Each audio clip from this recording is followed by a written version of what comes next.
आप जिंदगी में किसी भी मसले का शिकार हैं तो उसका सिर्फ एक ही हल है, चेंज योर माइंड। आप यकीन करें कि आपके हर मसले का सिर्फ दुनिया में एक ही हल है कि यहां से अपने आप को तब्दील कर लें, आपका मसला हल हो जाएगा। ऐसे होता है ना हमेशा कि जब आप किसी जगह जाते हैं तो आपके साथ दो चार लोग हों तो आप देखिएगा कि अगर आप किसी अफसर के पास गए हैं कि किसी हाई ऑफिशियल के पास गए हैं और 4-5 लोग हैं तो वो बंदा सिर्फ उस आदमी के साथ मुखातिब होगा जिसकी ड्रेसिंग अच्छी होगी, जो उनमें से साफ़ सुथरा नज़र आ रहा होगा। वो उसी को कहेगा मिर्ज़ा साहब क्या हाल है, उसी को चौधरी साहब क्या हाल है, आप भट्ट साहब क्या हाल है, वो उसी से मुखातिब होगा। और जो बाकी लोग होंगे जिनकी ड्रेसिंग ठीक नहीं है उसको इग्नोर कर दिया जाएगा। आपने अक्सर ये देखा होगा कि हम ये क्यों कहते हैं कि ईद के ऊपर लिबास साफ़ सुथरा पहन के जाना चाहिए, है ना, या जुमे की नमाज़ पे हम साफ़ सुथरा लिबास पहन के जाते हैं, नए जूते पहन के जाते हैं। सेम इसी तरह नमाज के लिए कहा जाता है कि जनरल जो नमाज है वो भी साफ़ सुथरा लिबास पहनना चाहिए, हमारे मज़हब के अंदर है। सेम इसी तरह जब आप शादी पे जाते हैं किसी की तो बड़ा अच्छा ड्रेसअप होके जाते हैं। ऐसे नहीं है कि आम कपड़े पहन के आप किसी की शादी पे चले जाएं, अगर आप जाते हैं तो बुरा लगता है। इस तरह जब कोई आपको दावत देता है तो आप दावत पे हमेशा अच्छा लिबास अच्छे कपड़े पहन के जाते हैं। क्यों पहन के जाते हैं, सवाल है आपसे। उसकी वजह यह है कि आप दावत को इज़्ज़त देते हैं। अगर किसी शख्स ने आपको बुलाया है और आप गंदे मंदे कपड़े पहन के वहाँ पे चले जाते हैं तो इसका मतलब ये हो कि आपने उस शख्स और उस दावत की इज़्ज़त नहीं की।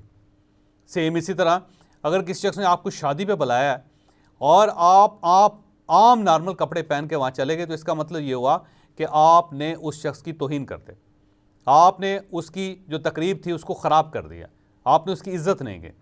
सेम इसी तरह अगर आप आम गंदे से कपड़े पहन के नमाज़ पढ़ने चले जाते हैं तो इसका मतलब आपने फिर नमाज की इज़्ज़त नहीं की।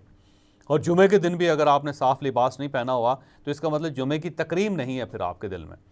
सेम इसी तरह अगर आप ईद के दिन भी अगर आपने नए कपड़े नहीं पहने या साफ़ कपड़े नहीं पहने तो इसका मतलब ये है कि आपके दिल में ईद की इज़्ज़त नहीं है।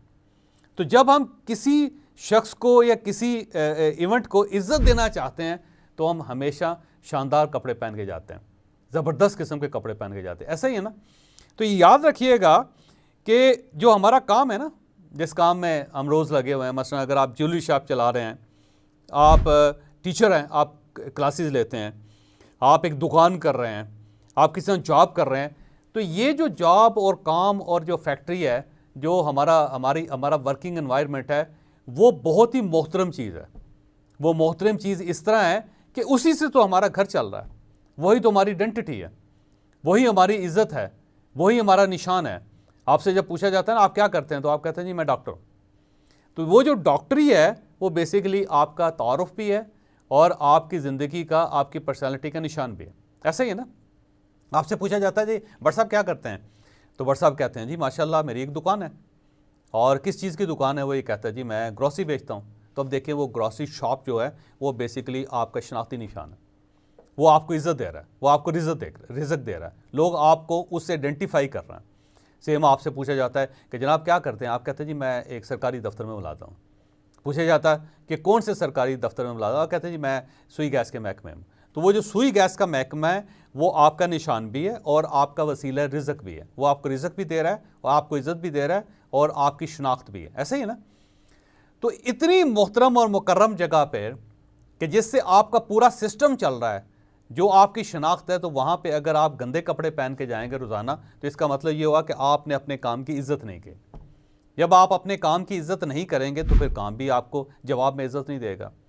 तो मैं अपने तमाम दोस्तों से, हम अपने हर सेशन में लोगों को कहते हैं कि भाई साहब कोई भी काम हो, जो आपकी वर्क स्पेस है, जो वर्क प्लेस है, वहाँ पे बेस्ट लिबास पहन के जाया करें, साफ़ सुथरा। अगर आप वो साफ़ सुथरा लिबास पहन के जाते हैं तो 3 काम होते हैं आपके साथ। एक तो आप अपने काम को इज़्ज़त दे रहे हैं और उस काम को इज़्ज़त दे रहे हैं जो आपको इज़्ज़त भी दे रहा है और साथ आपको रिज़्क भी दे रहा है। और साथ ये है कि वहाँ पे जब आप जाते हैं तो आपकी जो इंडस्ट्री है या आपकी जो वर्क प्लेस है वो जवाब में आपको इज़्ज़त देती है। दुनिया में ताली दोनों हाथों से बजती है। ऐसा नहीं हो सकता कि आपने ये हाथ चलाया हवा में और ठा ठा की आवाज़ आई, ये देखिए ठा की आवाज़ ये है।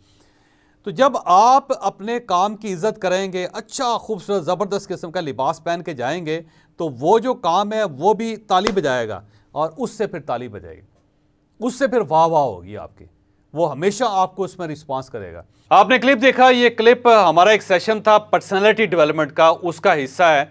अगर आप ये पूरा कोर्स लेना चाहते हैं, इस पूरे कोर्स को एंजॉय करना चाहते हैं, तो नीचे नंबर है, आप इन नंबर्स पे राब्ता करके ये पूरा कोर्स हासिल कर सकते हैं, क्योंकि ये कोर्स बड़ा तवील है और इसके अंदर ऐसी सैकड़ों मिसालें मौजूद हैं।